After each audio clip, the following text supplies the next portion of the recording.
Welcome to Our Girl Relationships. We talk about the problems people face in their day-to-day lives. Let's start with the video. So honestly, I don't know what to make of this, and that's why I'm leaving the opinion of deciding whether my sister-in-law is the bigger a-hole or the waiter that she screamed at to the readers of this post. So when my sister-in-law said that she's out of money and had to reel in her expenses until next month, I was a bit surprised. Not because people can't go broke. I know all too well what it's like to save every penny to last until the month's end. But now it's been too long since I had to worry about such things. And for that matter, neither does my sister in law should worry about these things as she's financially quite well. I asked her what she wanted exactly. She said her birthday's coming and that she was planning to throw a big party. But now, as she finds herself in a bit of a situation and can't do that, she expects me to throw a party for her.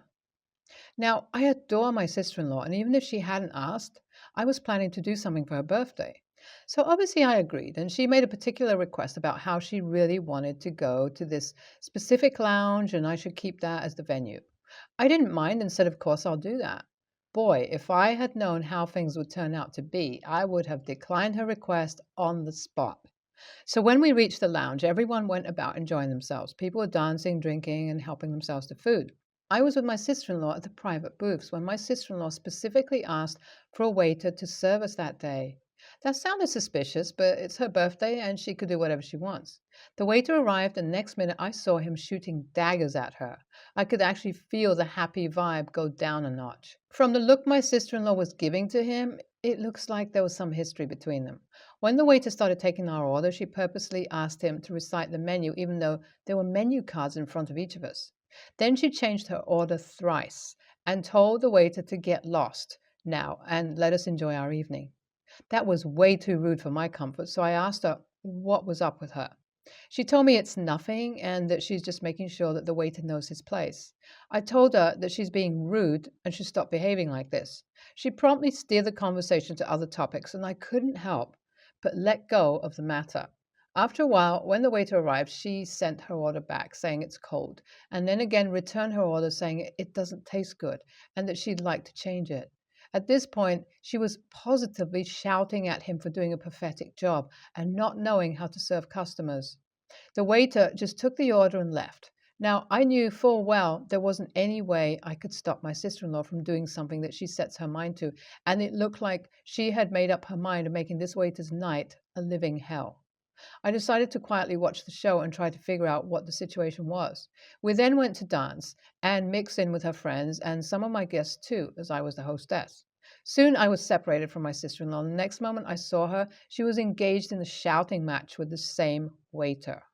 Sensing the situation wasn't going to improve, if left alone, I went to her and asked what happened. She said the waiter purposely spilt drink on her, and now she refuses to apologize. The waiter said it was her fault for not seeing what she's walking into, and that she's the one who should apologize for her attitude. Honestly, at this point, my sister in law was on the verge of tears, so I took her to the restroom to get her dress dried. Clearly, something big had happened between them, and I was dying of curiosity, so I asked her what's the matter between them, and she started sobbing. Once she gained control over herself, she said that she was going out with that guy not long ago, and he cheated on her. Not only that, the girl he cheated with was none other than one of her colleagues from her office. Apparently, they all used to come here, and she found him cute and asked him out. She had no idea that he'd be two-timing her with one of her colleagues. And now that it's her birthday, she wanted to come here and humiliate him, just like he humiliated her. She wanted to show him his real place. I didn't know what to make of this. She was taking revenge like a child. But what can I even do at this point? So I left her to her antiques and just went and grabbed a drink and settled at the bar. Once it was time, I asked the bartender to let the kitchen know to bring out the cake. He went inside the side door, and a while later I saw my sister-in-law's ex-boyfriend, our waiter, bringing out the trolley with the cake on it. I also happened to witness him pretend to trip on his own shoes and pull the cake down with her. That was the last straw that pushed my sister-in-law into an absolute fit of rage. She asked for the manager and demanded that the waiter should be fired. She threw her own drink at him and said this guy ruined her whole birthday party. She told them that she's going to ruin this place's reputation unless the lounge got rid of this guy. The manager was busy apologizing continuously to my sister in law. He told her that they'll be taking full responsibility for what happened and that proper punishment will be issued to the staff involved. They also said that they'll put this event on the house and we don't have to pay them. My sister in law even calmed down and left with her friend. The guests also went after seeing the party come to an end like this. Before I left, I talked to the manager and told him that there's no need to fire the waiter as he suffered enough tonight for what he did. As for the cost of arranging everything, they should make sure to include the bakery fees into it, as eventually a party was ruined and they didn't do anything to stop that from happening. Now, I know many of you might think that the business owner suffered losses because of a petty squabble, but hey, someone had to pay for it. And if they were offering, I wasn't going to refuse. I'll eventually end up taking my sister-in-law's side, but who do you guys think is the real a-hole in this situation? The guy who cheated on someone and brought about this whole revenge, or the person who went about ruining many people's nights just for the sake of petty revenge? So it's been a month since my sister-in-law's birthday, and many of you might remember my original post about her situation with this guy who cheated on her. Yesterday, I went back to the lounge that he used to wait at. It was purely out of curiosity because I haven't heard much about the situation after that night from my sister-in-law, and I was wondering about what happened to the guy. This might also be because my life is going through a dull phase at the moment. Since I know asking my sister-in-law would result in her awkwardly leaving the house under some fake urgency, I decided to go to the lounge with my friends. So yesterday, I ended up at that lounge and requested a private booth. When our waiter came, we politely ordered our drinks. I asked him if we could get a waiter I know. I told him his name, but he said that that's no one by that name who works there. So he really was fired, I guess. I wondered where he must be working now. I excused myself from the group under the disguise of using the restroom. I decided the best way to inquire about someone is to ask the bartender. So I went straight to the bar and ordered another drink. He was someone different from the last time we came, so I started chit-chatting with him. I asked him where the other bartender was and broached the subject of that cute waiter who used to work here. Obviously, because people are more forthcoming with information if you're someone with a crush. He said he remembers that guy and that he's sad the guy quit. Now, I was confused because I thought he was fired, so why did the bartender say that he quit? Either way, I wasn't able to find out any more information. All in all, we had a good time at the lounge and came back. Who knows? Maybe I'll ask my sister-in-law if she had any contact with him. If I find out anything anymore, I'll leave another update. Holy crap, you guys, remember me? If you don't, you should go read my original post on my profile from about 8 months ago. Anyway, you won't believe what happened. That a-hole who cheated on my sister-in-law, we found him. So I was out eating with my sister-in-law and we were trying this new cafe that recently opened up. He's the manager there. Yes, that waiter is now a manager. And not only that, he remembers us vividly. I mean, considering how he had to quit because of us, it's given, but still. Not only does he remember us, it seems like he was hell-bent on making our brunch a nightmare because we had a horrible service there. The waiter didn't come to take our order for 15 minutes, and once we did give our order, it took about 55 minutes to bring us a latte and an almond milk coffee. We were seriously about to leave at that point, but then the waiter said the kitchen was having some issues. And just as we were about to pay, we saw the check had something written on it. The waiter said their manager personally printed the bill for our table, and sure enough, there was a scribble telling us that we are banned from there. My sister-in-law was fuming after she found out who the manager actually was. Either way, that a-hole banned us from that cafe. Not like I cared after that horrible service anyway, but still it was a strike to my ego that he could do that. My sister-in-law left right after for her home, and we haven't talked about the incident since. But if I have to guess, she must be planning her next revenge. Anyway, let me know what you guys think of this a-hole. At the end of it all, were we in the wrong too? EAH. Bruh, everyone here is an a-hole. The guy who cheated and two-timed the girl. The sister-in-law who couldn't walk away from the situation with her dignity and had to take an immature revenge in a way that ended up harming the business and its employees. And especially the OP who just kept enjoying it all and didn't even pay for the damages. NTA, I mean, I kind of understand where you're coming from. The guy was an absolute piece of crap and deserved to lose the job, but I still feel bad how the lounge got roped up in the petty squabble. Also, the sister-in-law who inadvertently ended up ruining her own birthday?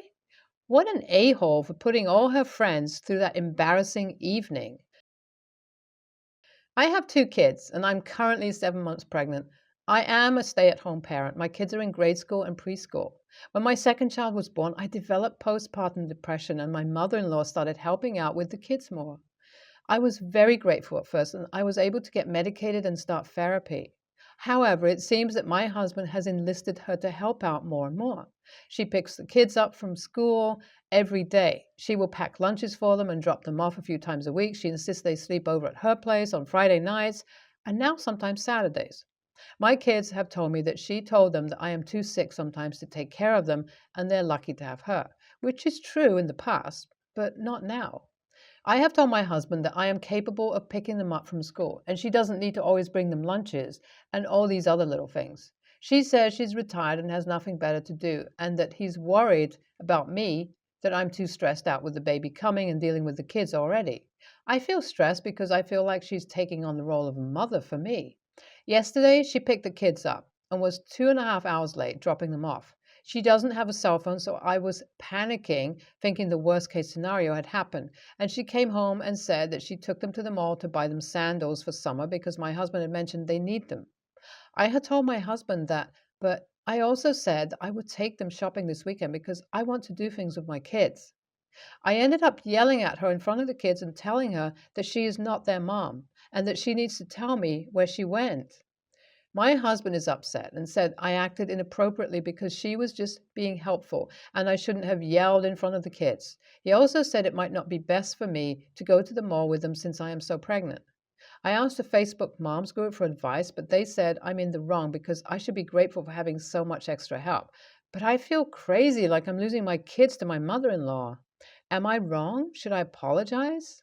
I've called my mom, and she is going to come close to due date and stay with us after I give birth. Some of these comments are giving me more stress because I don't think I am being abused, but this has given me a lot to think about. So I'm grateful that my mom is able to come. And she was horrified to hear that my mother in law and husband were planning to take my kids away for 2 weeks. So thankfully, that won't be happening. I'm going to talk to him about couples counseling as well and see if that can help with this. Also, the reason I haven't just done the things is because I am nervous if I show up at the school when she's planned to do it, and I will be causing problems by wasting her time, since she does not have a cell phone, so I can't let her know ahead of time. I also do make their lunches, but my mother in law will either bring them right after school or before I have a chance to make them for the next day. If I make lunch sometimes, my husband will give it to the kids as a snack because it's already been done for the next day. I could make lunch for the next day in the morning before dropping them off for school, or during the day when I'm at home, but that's just not what I am used to. But I could do that going forward. I'm capable of doing these things. I guess everyone has a point. I should be stronger and just take action, but I feel like I'd be causing more problems since these things have already been decided for me, and it feels like two against one telling me that I shouldn't. NTA, your mother in law took your kids for 2 hours without telling you where she went? I don't know how people are saying YTA for being upset about that. I would be panicking as well. That is completely inappropriate of her. Also, your husband seems to be dismissing your feelings completely and deciding what you need for you. That is a red flag. I agree with people saying the issue is with your husband because why is he not listening to you at all? I have a daughter, Chloe, 21, with my ex. When she was 7, we had a messy divorce. He didn't want me to leave and made it very clear to Chloe. After the divorce, I met my husband, Jack. We started dating while Chloe was 8, but she was 9 when she finally met him. Chloe did not accept the relationship and wanted nothing to do with him, and my ex certainly didn't help. Sometimes I had to work the late, so I had an idea and told Jack to basically take her out to ice cream when I was late. While Chloe hated him, she wouldn't say no to dessert. So basically, he framed it as sneaking ice cream when mom's at work. The bribery worked pretty quickly, and she came around to liking him. Nowadays, she's closer to Jack than her father, and even calls Jack Dad. And sometimes I think she's closer to him than me. So Chloe is currently 7 months pregnant. She was over yesterday, and we were talking about everything. We talked about us as grandparents, and I joked that we'll try not to sneak our granddaughter away for ice creams. Chloe was surprised and didn't realize I knew about it. I explained what I said above, and that obviously he's not going to just take his girlfriend's daughter out so often without telling her. For some reason, Chloe got really upset about it. She basically said we lied to her and manipulated her, and that I shouldn't think she's cheap to buy her love and invade her privacy, and stormed off. I honestly didn't think this would be such a big deal. She hasn't responded to me or Jack after she left till today. Jack is annoyed with me and says that I didn't have to say anything, though he doesn't seem to know why she's so upset either. She got along with him so well. I don't understand why it not being a secret would ruin anything. Maybe buying her love wasn't great, but she wasn't giving him a chance. None of it was an insult. I just wasn't thinking and forgot that we never explained it to her. She clearly thinks I'm wrong, and Jack isn't happy. AITA? Was it wrong to reveal? NaH. The ice cream story seems so sweet and benign to me. I can't imagine that OP had bad intentions in revealing it. It's unfortunate that it impacted Chloe in the way that it did. Hopefully, she'll come to terms with it someday and see the sweetness in it too. There could also be other relationship dynamics at play here. If Chloe has often felt like OP is dismissive, intrusive, or controlling of her, maybe that's coming out in her reaction here, in which case there are other things to talk about.